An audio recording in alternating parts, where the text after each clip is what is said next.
ஒரு மருந்து வந்து 40 நாள் 60 நாள் அவ்வளோதான். அந்த நோய் அது குணமாக்கியே தீரணும். குணமாக்கலைன்னா அந்த மருந்தில் தப்பு இருக்குன்னு அர்த்தம். இது நம்ம எப்பயுமே ஏன் அதை நம்ம நம்புகிறோம்? அதுதான் ரீசன். ஒரு நோய் நாங்கள் குணமாக்க முடியும்னு அவங்க சொல்கிறாங்கன்னா குணமாக்கணும். ஆனால் இன்றைக்கு வரைக்கும் சுகருக்கு வந்து நான் வைத்தியம் பண்ணுறேன்றாங்க, ஒன்றுமே நடக்க மாட்டேது. போய் பணத்தை கொடுத்து ஏமாந்தவங்க வந்து பேசுகிற தெரியும் நமக்கு. கேட்குற பணத்தெல்லாம் கொடுத்துட்டு அந்த நோயினால் நாங்கள் எங்கள் உறவுக்காரங்க அந்த மாதிரி நான் பார்த்துருக்கேன். எங்கெங்கேயா போய் நம்ம அந்த ஒட்டகப்பாலை இதெல்லாம் குடிப்பாங்க ஒரு இடத்துல வடநாட்டில். அங்கே தங்கி அந்த பால்லாம் குடித்தோம்னா சரியாயிடும்பாங்க, ஒன்றுமே பிடுங்காது. அது மாதிரி காசு இருக்கிறவங்க அதை செலவழிச்சிட்டு அவங்க அவங்க நமக்கு கிடைக்க மாட்டாங்களா? அவங்க வந்து அவங்க மனசு விட்டு அவங்க அனுபவங்களை பகிர்ந்தால் தான் நமக்கு தெரியும் உண்மைத்தன்மை. மொழியை பற்றியும் தெரியாதுல்ல. அப்போ உருட்டுறவன் 4 பேர் வந்து என் பங்குக்கு நான் உருட்டிட்டு போகிறேன்னு வருமா?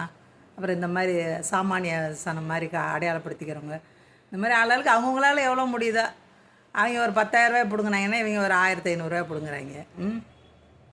இது கடிகார புல்னு சொல்றாங்க. இதை சஞ்சீவி புல்னு சொல்லிட்டு கோடிக்கணக்கில் கொள்ளாடிக்கிறாங்க. அதெல்லாம் ஃப்ராட் பசங்க. ஆக்சுவலாக அப்படியெல்லாம் எதுவுமே கிடையாது. இதில் வந்து ஹைப்பர் டென்ஷன், பேசாத பிள்ளைல பேச வைக்கிறது, ஆட்டிசம், கோமால இருக்கிறவங்க எழுப்புறதுக்கு நாங்கள் ஆயில் பண்ணுறோம் நண்பர்களே. வரும்போது இந்த நம்ம காய்ச்சி வச்சிருக்க எண்ணெயில் கொஞ்சம் தேன் கலந்து தடவிட்டு வந்தோம்னா தீப்புண் வந்து ஆறும். இதனுடைய வேருடன் மிளகு, சுக்கு இரண்டையும் தட்டி போட்டு கசாயம் வைத்து இந்த கசாயத்துடன் பனங்கல்கண்டு சேர்த்து 1 டம்ளர் அளவுக்கு குடிக்க காய்ச்சல், வயிற்றுப்போக்கு, கல்லீரல் பிரச்சனைகள், வாந்தி இது எல்லாமே வந்து சரியாகும். இதனுடைய இலைச்சாறுடன் சம அளவுக்கு தேன் கலந்து நக்கி சாப்பிட வயிற்றுப்புண் சரியாகும்.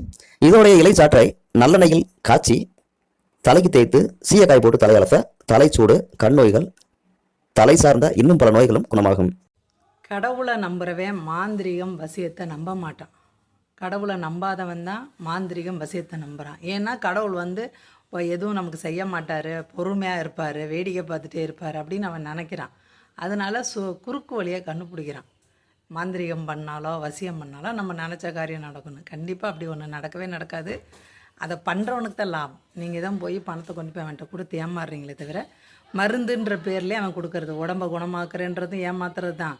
அதே நேரத்தில் நமக்கு எதிரிகளை வசியம் பண்ணுறேன், இல்லை யாரையா பொண்ணுங்களை வசியம் பண்ணுறேன், அது இதுன்னு சொல்கிறது எல்லாமே ஏமாத்து வேலை தான்.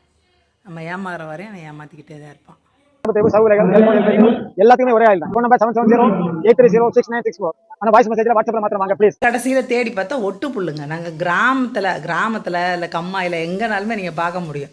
நம்ம ட்ரெஸ்ஸில் வந்து ஒட்டிக்கிறோம் அந்த புல். நம்ம அதை வச்சு விளையாடுவோம். நிறைய அதை பிடிங்கிட்டு பசங்க கூட இருக்கிற ஃப்ரெண்ட்ஸ் மேலே எரிஞ்சு விளையாடுவோம். ஒட்டு புல் அது பேர் தான் இந்த கடிகார புல், இல்லை சஞ்சீவனி, என்ன ஏகப்பட்ட பேர் இருக்குது. அதிசயமான புல்லெல்லாம் கிடையாது. இது சாதாரண புல் வகையில் ஒன்று தான். இதெல்லாம் வந்து நீங்கள் காசு ஓட்டு வாங்காதீங்க. இதை காட்டி உங்கள்கிட்ட மாந்திரிகம் அது இதுன்னு உங்கள்கிட்ட பணம் பறிக்க முயற்சி பண்ணால் யாரும் ஏமாந்துடாதீங்க. சோதி புல் இது கண்டிப்பாக கிடையாது. இந்த வீடியோ நம்ம கடிகார புல் என்று சொல்லக்கூடிய, ஆர்வல புல் என்று சொல்லக்கூடிய, இன்னும் பலவிதமாக சொல்லக்கூடிய ஒரு புல் வகையை பற்றி நம்ம ஆலோசனை